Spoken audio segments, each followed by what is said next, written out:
Well, consumers are feeling the squeeze of orange juice prices. OJ prices hovering this morning at some levels around, $343.95. So that's up by about 0.5% here.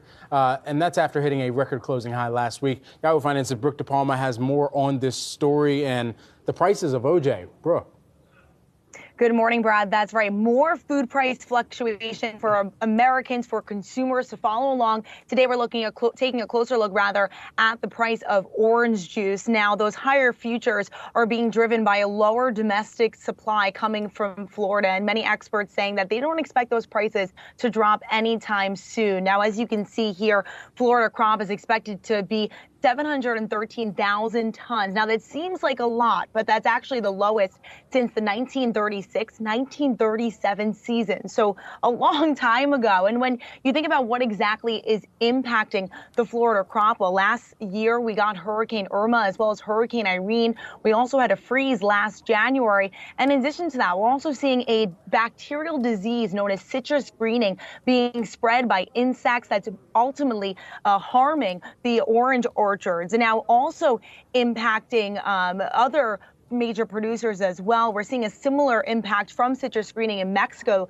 That is the world's third largest orange juice producer. Oranges intended to make orange juice. They had a dry season, as well as Brazil, the world's largest orange producer. They also are being impacted by citrus greening. And this is a major problem considering the fact that Brazil produces about 80% of oranges intended to make orange juice. And one expert telling me basically 4 of every 5 cups consumed comes from Brazil. They don't believe they can recover until the next couple of years. Next year is still going to be low. And ultimately, unlike we saw with eggs, where producers were able to kill off their flock and then rebuild it, this is a bit more complicated. It takes longer for producers to rebuild their orchards rather.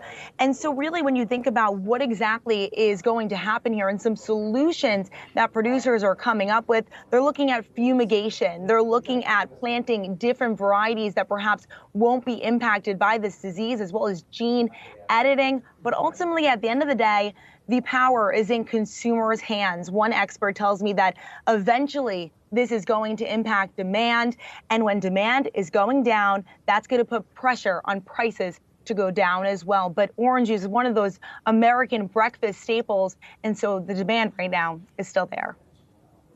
Costing Americans even more. All right, Brooke DePalma, thanks.